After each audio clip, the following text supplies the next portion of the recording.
Alors, bonsoir tout le monde. Bienvenue à la séance ordinaire du Conseil municipal du 5 octobre 2020. Alors, il est 19 heures. Je déclare la séance ouverte. Nous avons quorum. Alors, la séance est ouverte. Merci. J'en suis maintenant à point 2 de l'ordre du jour. M. Gilbert, pour l'adoption de l'ordre du jour, est-ce qu'il y a des variables ou des points à rajouter? Oui, M. le maire, attendu que tous les membres du Conseil présents reconnaissent avoir reçu toute documentation utile à la prise de décision concernant les sujets à l'ordre du jour, du jour adopté ci-après, je propose d'adopter l'ordre du jour avec les ajouts suivants. Le point 8.1, qui est la réfection d'un ponceau sur le stationnement du Sentier du Moulin, et la fiche 8.2, qui est réaménagement budgétaire octobre 2020. Je vous remercie de faire la proposition de l'adoption de l'ordre du jour modifié. Je vais demander aux membres du Conseil de s'identifier lorsqu'ils appuient l'adoption de la résolution. Donc, juste vous identifier verbalement pour que, compte tenu qu'on est en vidéoconférence aujourd'hui, en raison de la zone rouge qui nous afflige actuellement, on est en Zoom conférence, alors je vais vous demander de verbalement appuyer, s'il vous plaît, en nommant votre nom. Alors, merci, M. Gilbert, de faire la proposition de l'ordre du jour modifié. J'ai un secondaire pour vous. Alice Trudel. Madame Dignard, merci beaucoup. Questions, commentaires? Ça va pour tout le monde? C'est adopté à l'unanimité. J'en suis à 1.3 maintenant, M. Gilbert, sur l'adoption des procès-verbaux. Oui, M. le maire, les membres du Conseil ont reçu le dépôt du procès-verbal de la séance ordinaire du 14 septembre 2020 par notre secrétaire trésorier dans les délais fixés par la loi, ce dernier étant dispensé d'en faire la lecture. Je propose d'adopter le procès-verbal, si vous mentionnez, tel que déposé. Merci d'en faire la proposition. Vous avez un secondaire. Lorne Trudel. M. Trudel, merci beaucoup. Questions, commentaires? Ça va pour tout le monde? Alors, c'est adopté à l'unanimité également. Merci. J'en suis à 1.4. M. Labrec, sur la correspondance, dépôt et information. Avez-vous des choses pour nous? Alors, il n'y a aucune correspondance d'intérêt général ce mois-ci, M. le maire. Par contre, je tiens à informer les membres du Conseil que j'ai déposé à chaque élu ainsi que sur le site Internet municipal en date du vendredi 2 octobre 2020 une copie de tous les règlements à l'étude pour avis de motion ou adoption afin que la population puisse en prendre connaissance, considérant que nous sommes en vidéoconférence. Merci, M. Labrec, de l'information. J'en suis à 1.5 maintenant, M. Gilbert, sur l'autorisation de mandat pour une poursuite de pompiers devant la Cour des petites créances. Oui, M. le maire, je propose de mandater Langlois avocat dans le mandat de poursuite des pompiers devant la Cour des petites créances. Les sommes nécessaires devront être prises au budget des opérations des années courantes. Merci d'en faire la proposition, M. Gilbert. Vous avez un secondaire? Cathy Duclos. Merci, Mme Duclos. Questions, commentaires de la part des membres du Conseil? Ça va pour tout le monde? C'est adopté à l'unanimité également. J'en suis en finance et administration au point 2.1 sur l'adoption des comptes à payer et des engagements budgétaires, M. Gilbert. Oui, M. le maire, entendu que le directeur du service des finances et de l'administration a déposé pour approbation par les membres du Conseil la liste des comptes à payer du mois de septembre 2020 ainsi que la liste des engagements budgétaires. Je propose d'adopter la liste des comptes à payer du mois de septembre 2020 totalisant une somme de 1 907 895,91 et la liste des engagements budgétaires, lesquels sont annexés à la présente résolution pour en faire partie intégrante et valoir comme si elle était ici tout au long reproduite. Merci, M. Gilbert, d'en faire la proposition. Vous avez un secondaire parmi nous? Laroche. Lucie Laroche, seconde. Merci beaucoup. Questions, commentaires? Ça va pour tout le monde. C'est adopté à l'unanimité également. J'en suis au point 2.2, Mme Laroche, pour la présentation et l'adoption du règlement décrétant un programme d'incitation au sport de glace en aréna sur le territoire de la Ville de Québec, saison 2021. Alors, depuis plusieurs années, la municipalité de Lac-Beauport a fait un programme d'aide au sport de glace. Alors, entendu que le secrétaire trésorier a mentionné l'objet du règlement, sa portée, son coût et s'il y a lieu, le mode de financement et le mode de paiement et de remboursement. Il explique également s'il y a lieu les modifications entre le projet de règlement déposé lors de l'avis de motion et le règlement soumis à l'adoption. Je propose d'adopter le règlement 721, règlement décrétant un programme d'incitation au sport de glace en aréna sur le territoire de la Ville de Québec, saison 2020-2021. Le texte de cette réglementation sera consigné au livre des règlements de la municipalité après sa mise en vigueur pour valoir comme s'il était ici tout au long reproduit. M. Labrec, avez-vous des choses à rajouter? Oui, alors je vais vous présenter les objets, portées et coûts du règlement. Alors, le présent règlement a pour but d'apporter une aide financière en vue de favoriser la participation des jeunes résidents de Lac-Beauport au sport de glace en aréna sur le territoire de la Ville de Québec pour la saison 2020-2021. Le règlement vise les citoyens âgés de 21 ans et moins et les enfants des citoyens s'inscrivant au sport de glace à la Ville de Québec. Le coût net de ce programme d'aide est estimé à 20 000 $. Il est financé par le budget d'opération de la municipalité. Le montant est déjà budgété en 2020. Cela implique une contribution de revenus de 30 000 $ et un déboursé de 50 000 $ pour une contribution nette de la Ville de 20 000 $. Elle sera payée par les parents et la municipalité dans les proportions que j'ai nommées. La dépense nette de 20 000 $ sera financée à même le budget d'opération. Les paiements et les remboursements des sommes nécessaires à ce règlement se feront donc par l'imposition d'une taxe foncière générale lors de l'adoption du budget 2020 et 2021. Merci beaucoup tout le monde. Merci Mme Laroche d'en avoir fait la proposition. Vous avez un secondaire dans le groupe. Lorne Trudel. M. Trudel, merci beaucoup. Est-ce que j'ai des questions, commentaires sur la résolution? Ça va pour tout le monde. Alors, c'est adopté également à l'unanimité. J'en suis maintenant à 2.3, pour l'adoption de la vente pour non-paiement de taxes 2020 concernant la COVID-19, M. Gilbert. Oui, M. le maire. Entendu que le contexte de la crise sanitaire actuelle et particulièrement avec l'arrivée de la deuxième vague de la pandémie COVID-19, entendu que dans un souci de partage équitable de pertes engendrées par cette annulation, la MRC de la Jacques-Cartier assumera les frais encourus à ce jour ainsi que les frais d'annulation et la municipalité de Lac-Beauport assumera la perte de taxes. Je propose que ce conseil demande à la MRC de la Jacques-Cartier que soit retiré l'immeuble de la procédure de vente pour non-paiement de taxes du 8 octobre 2020 et les sommes nécessaires devront être prises au budget des opérations des années courantes. Ici, monsieur le maire, on fait référence à une perte de 60 $ de taxes. Tout à fait, c'est ce que j'allais rajouter. On ne parle pas de grand-chose, c'est 60 $, donc je pense que c'était de bonne guerre. Alors, merci d'en faire la proposition. Vous avez un secondaire? Alice Dignard. Merci, Mme Dignard. Questions, commentaires? Ça va pour tout le monde. C'est adopté à l'unanimité également.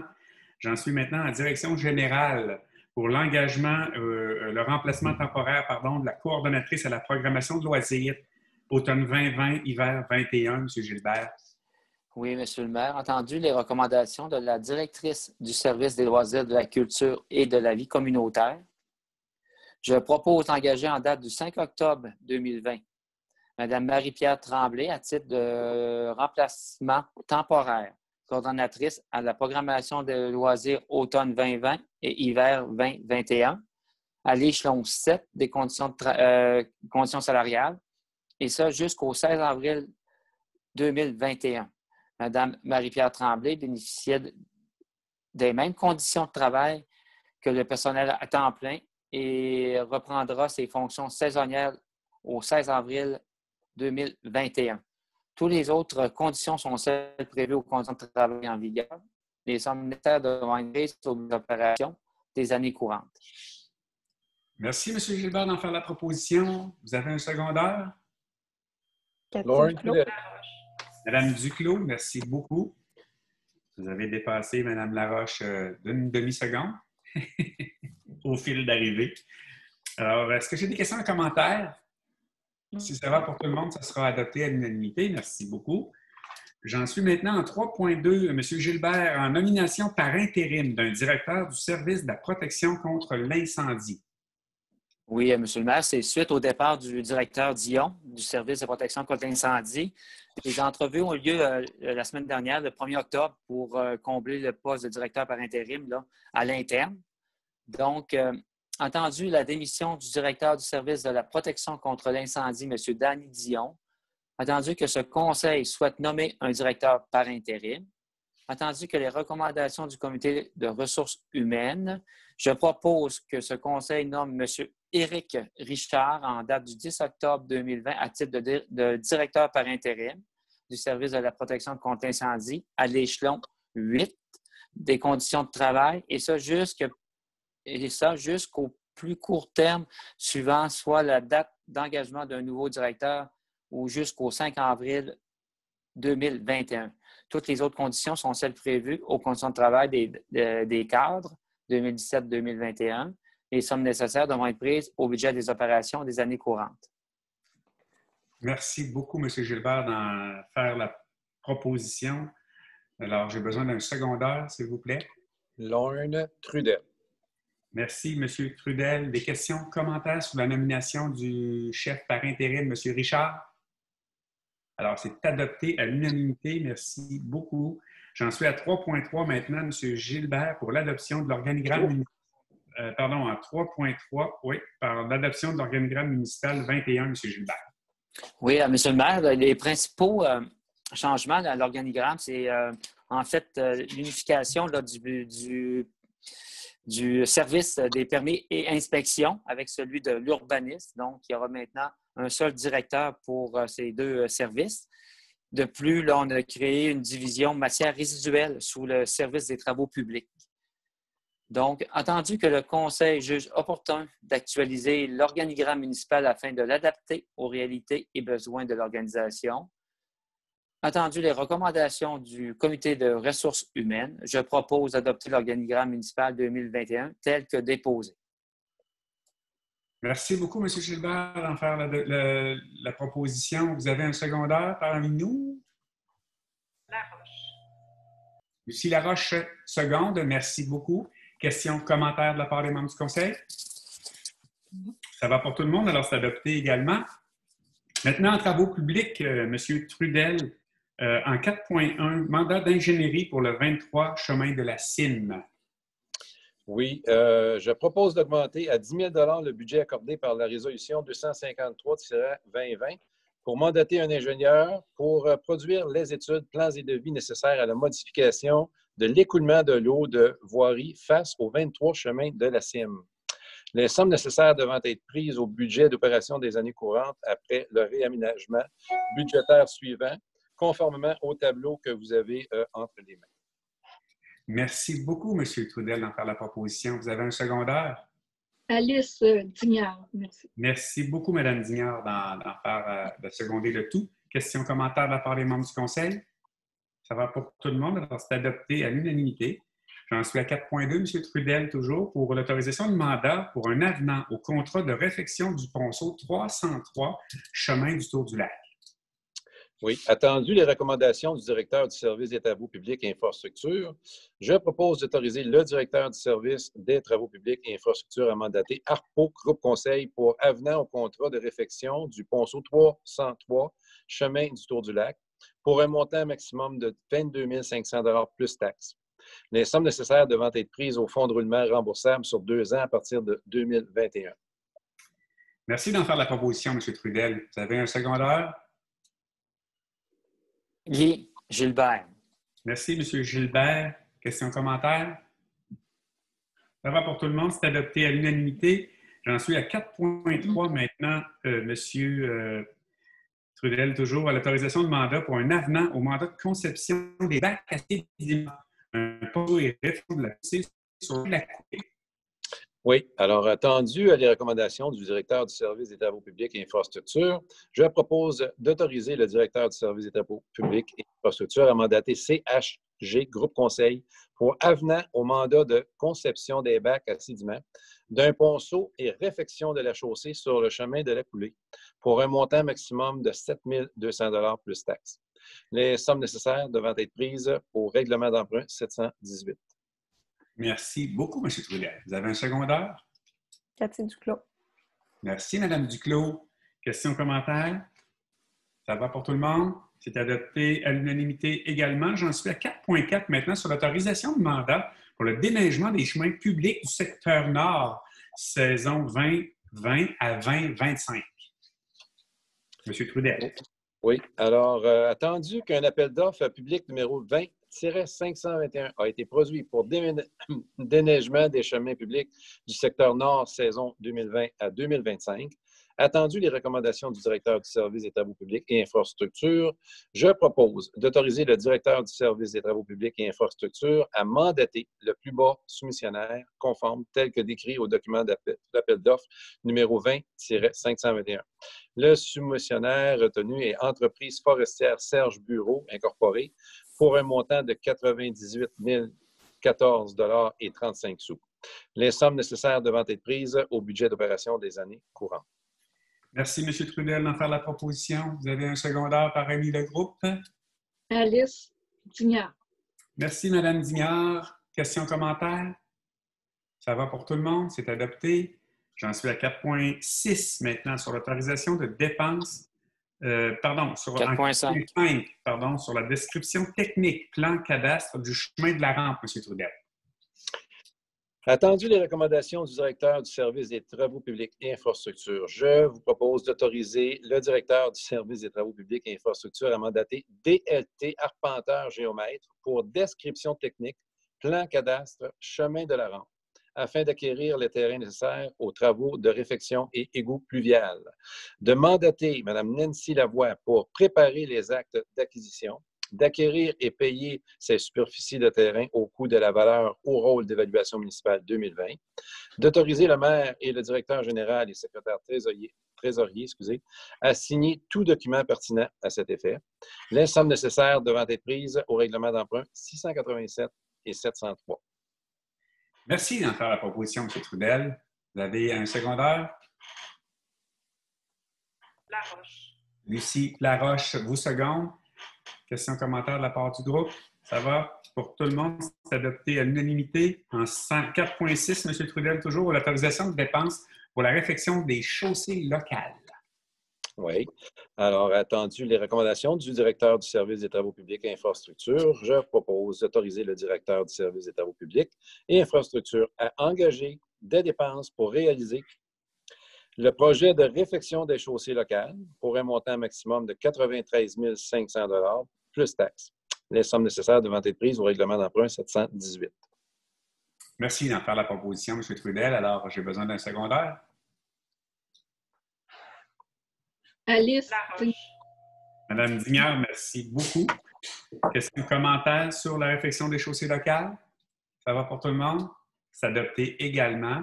Maintenant, en loisirs, culture et vie communautaire, Mme Laroche, en 5.1, j'en suis à une autorisation de dépenses pour l'achat et l'installation d'une clôture au club nautique municipal.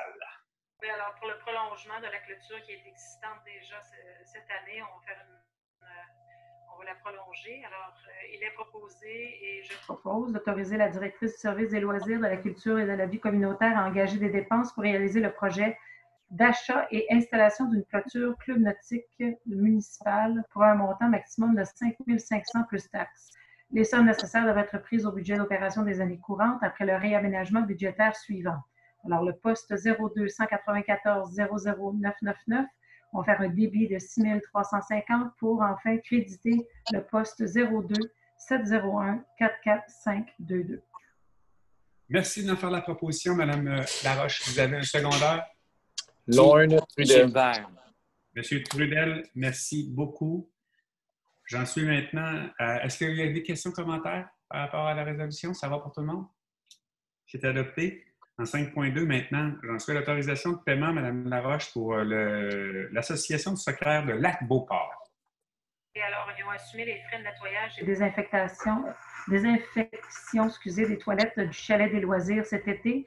Alors, entendu que le conseil municipal souhaite soutenir l'organisme dans ses activités, je propose d'autoriser le paiement de la facture numéro 2020017 au montant de 1891,25 pour l'Association de soccer de Lac-Beauport pour nettoyage et désinfection des toilettes du soccer. Les sommes nécessaires doivent être prises au budget d'opération des années courantes après le réaménagement suivant. Alors, un débit dans le compte, le poste budgétaire 02 194 00 999 pour une somme de 2 000 $ pour ensuite créditer le poste 02 701 01 993 pour la même somme de 2 000 $. Merci, Mme Laroche, d'en faire la proposition. Vous avez un secondaire dans le groupe? Lauren Trudel. Merci, M. Trudel, de seconder le tout. J'apprécie. Questions, commentaires de la part des membres du Conseil? Monsieur le maire, juste une petite correction. Dans le numéro du poste budgétaire, vu qu'on est en enregistrement vidéo, pour éviter toute ambiguïté, là, c'est le crédit se fait au 02 701 06 993 et non le 02 701 01 comme Mme Laroche l'a mentionné, juste pour être sûr que c'est... Parfait. J'avais le 06 moi aussi, M. Labrec, il n'y a pas de souci. On est d'accord pour le 06, oui? Tout le monde va avec ça? C'est bon?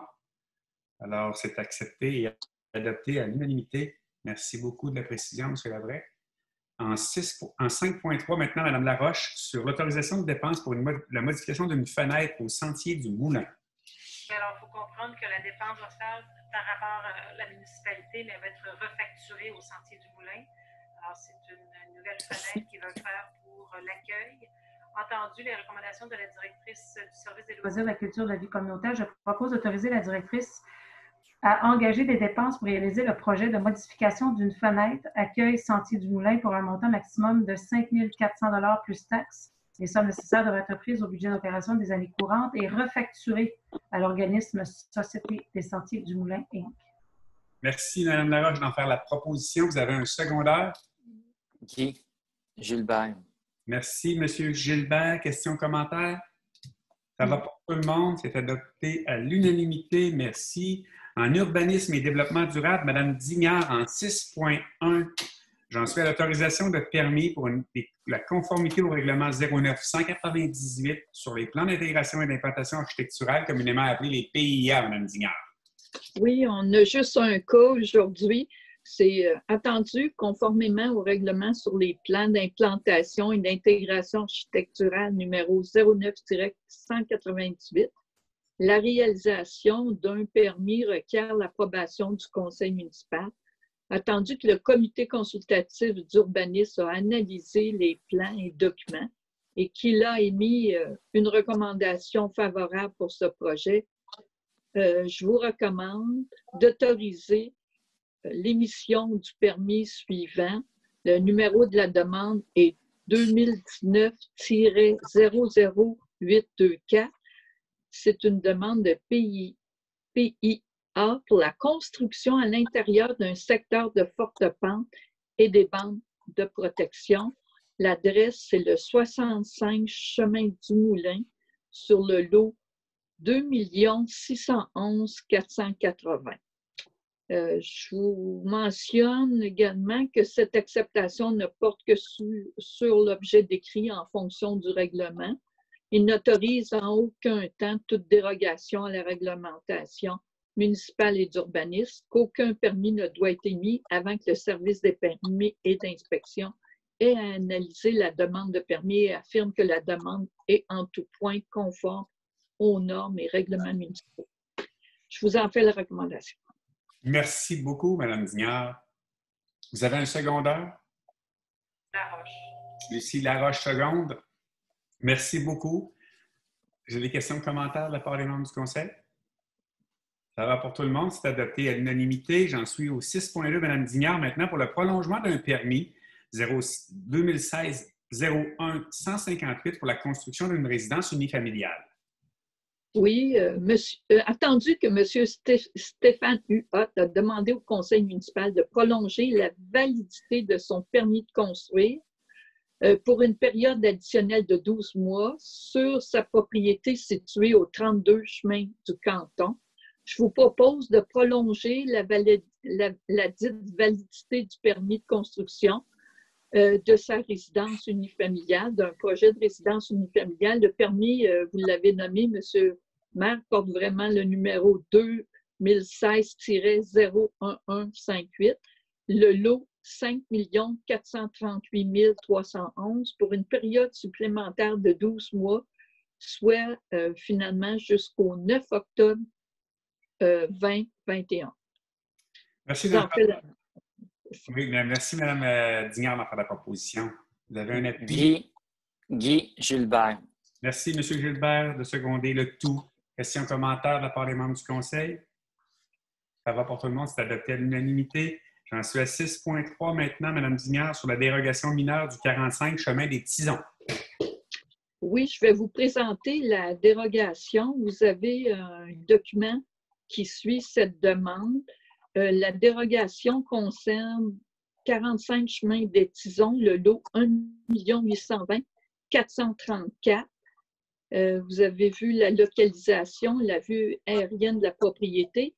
Au fond, il s'agit de rendre conforme l'implantation du bâtiment principal, soit la résidence, telle qu'elle a été construite en 1986 avec la marge latérale nord-ouest de 6,02 mètres au lieu de 6,1 mètres. Donc, je vous en fais la recommandation. Il n'y a pas d'autres dérogations pour cette construction-là. Normalement, à cette étape-ci, on invite l'Assemblée à s'exprimer, mais on a reçu pour ce dossier-là aucune intervention ou une manifestation d'un résident qui est à proximité ou aucun intérêt pour cette demande de dérogation. Donc, attendu que le propriétaire de l'immeuble situé au 45 chemin des Tisons portant le numéro du lot 1 820 434 a adressé une demande de dérogation qui porte le numéro 2020-20007. Attendu que le comité consultatif d'urbanisme a analysé la demande et produit des recommandations au conseil, attendu que les membres du conseil ont pris connaissance de la demande de dérogation mineure et des recommandations du comité d'urbanisme, je vous en fais la recommandation favorable. La demande de dérogation, cette demande permettra uniquement de régulariser la localisation du bâtiment principal tel qu'il a été construit en 1986 avec une marge latérale nord-ouest de 6,02 mètres au lieu de 6,1 mètres, contrairement aux normes prévues au règlement de zonage, le tout tel que démontré sur le certificat de localisation préparé par l'arpenteur géomètre Claude Burgess en date du 20 août 2020, portant le numéro de ces minutes 10560. Que cette acceptation, évidemment, n'autorise en aucun temps toute autre dérogation à la réglementation municipale. Je vous en fais la recommandation. Merci beaucoup, Mme Dignard. Vous avez un secondaire parmi nous? Lorne Trudel.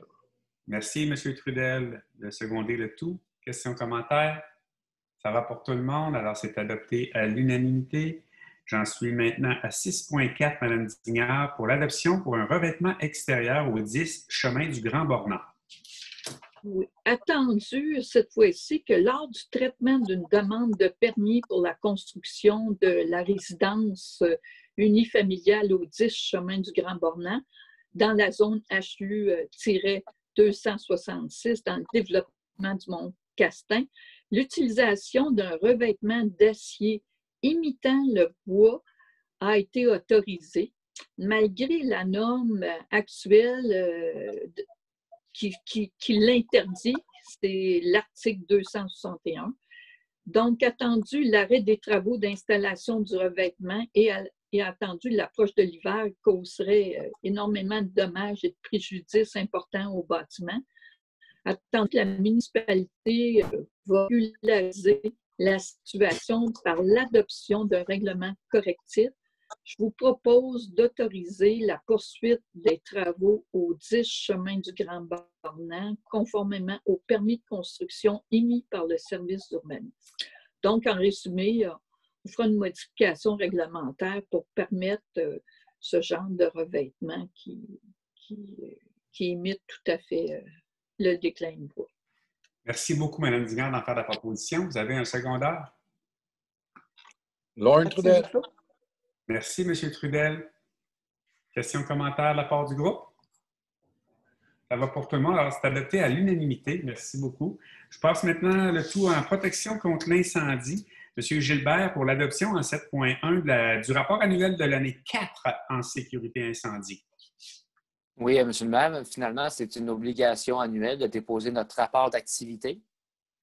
Donc, attendu que la MRC de la Jacques-Cartier a débuté l'entrée en vigueur de son schéma de couverture de risque en sécurité incendie révisé le 4 mai 2016, attendu qu'en vertu de l'article 35 de la loi sur la sécurité incendie, le rapport annuel d'activité doit être produit et adopté par toute autorité locale ou régionale chargée de l'application des mesures prévues au schéma de la couverture de risque.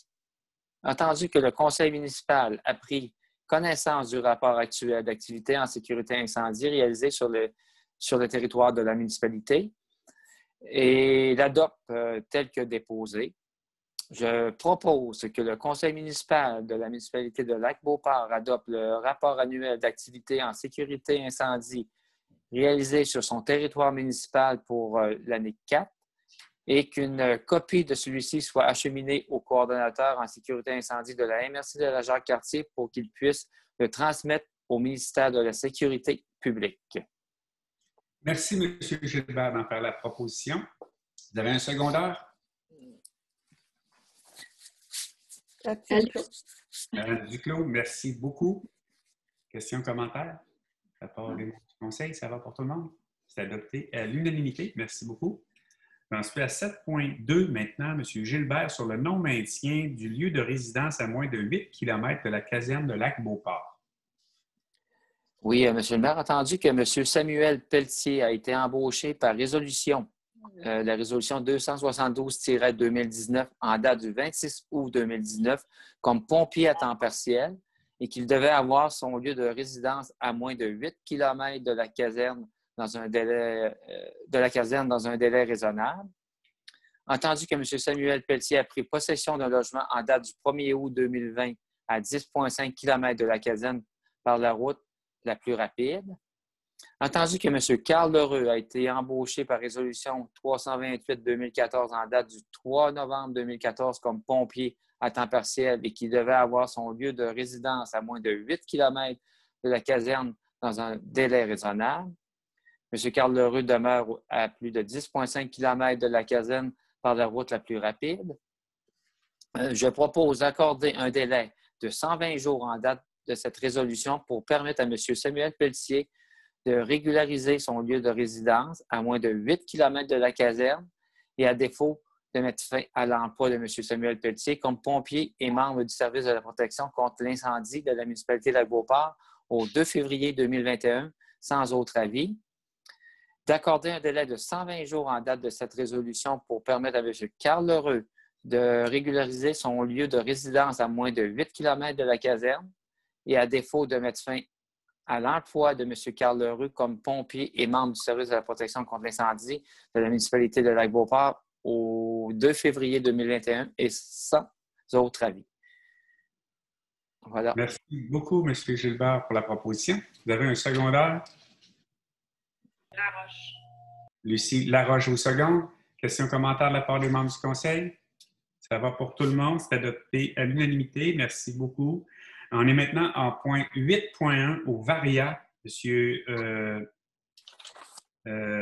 Gilbert, pour la réfection du ponceau sur le stationnement du sentier du Moulin. En fait, c'est M. Trudel, pardon. Non. Oui. Je pense que tu voulais que Mme Duclos le fasse. Cathy Duclos. Mme Duclos. M'excuse. De mon impère, Mme Duclos. Alors, en 8.1, Mme Duclos, réfection du ponceau sur le stationnement du sentier du Moulin.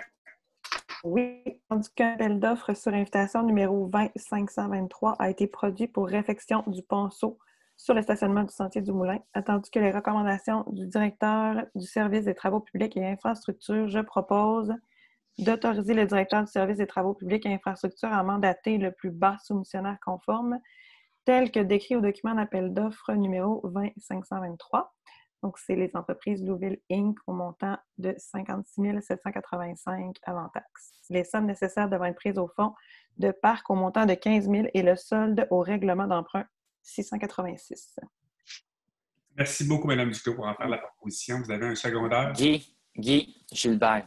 Monsieur Gilbert, merci de seconder le tout. Questions, commentaires de la part des membres du conseil? Ça va pour tout le monde? Ça doit être l'unanimité également. J'en suis à 8.2 du VARIA. Monsieur Gilbert, pour le réaménagement budgétaire octobre 2020.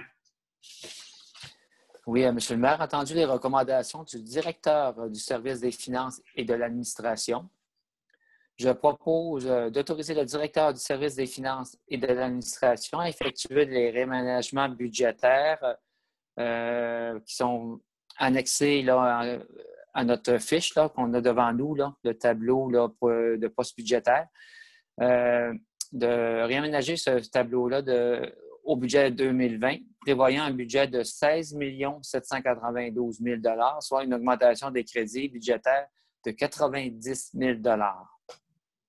Merci d'en faire la proposition, M. Gilbert. Vous avez un secondaire? Lauren Trudel. Merci, M. Trudel, le secondé de tout. Questions, commentaires? Non. Ça va pour tout le monde. C'est adopté à l'unanimité. Alors, j'en suis maintenant à la période de questions écrites. En 15 heures aujourd'hui, nous avions reçu une question de Mme Marlène Gravel. Je vais lire la question. Alors, dans le domaine Saint-Castin, tous les propriétaires ont l'obligation de respecter un acte notarié pour les lots acquis. Est-ce que la Ville est au courant de ces actes notariés incluant les obligations citées? Si oui, est-ce que la Ville réfère le résident à son contrat en l'avisant qu'il pourrait être passible de poursuites judiciaires advenant le non-respect de ses obligations? Donc, la municipalité, Mme Gravel, est au fait que le promoteur a inclus certaines obligations dans les actes de vente, mais on ne connaît pas, nous, à la municipalité, le contenu exact et ne gère pas ce contenu puisqu'il s'agit de contrats privés entre deux parties n'impliquant pas la municipalité. Donc, par contre, le Conseil a reçu une demande des promoteurs pour permettre au règlement de zonage des revêtements imitant le bois et on va y revenir prochainement avec une modification réglementaire puisque les matériaux de 2020 ne sont pas nécessairement les mêmes qu'en 1980 notamment. Donc, on pense que maintenant, ces matériaux-là peuvent être tout à fait adéquats dans le secteur. Donc, nous allons corriger le tout rapidement au niveau de la réglementation. J'espère avoir répondu à votre question, Mme Gravel. Alors, c'était la seule question, chers membres du Conseil, que nous avions ce soir. Alors, si je n'ai pas de questions et commentaires de la part des membres du Conseil, je vais proposer la levée de l'Assemblée en espérant sincèrement que nous pourrons dès novembre, dès le prochain conseil municipal, refaire les séances en public et que cette zone rouge-là va disparaître de notre territoire. Alors, j'espère que tout le monde se porte bien. Respectons les consignes et on se revoit en novembre prochain, à moins qu'il y ait des questions. Ça va pour tout le monde. Alors, je propose la levée de l'Assemblée à 19h38. Merci beaucoup tout le monde.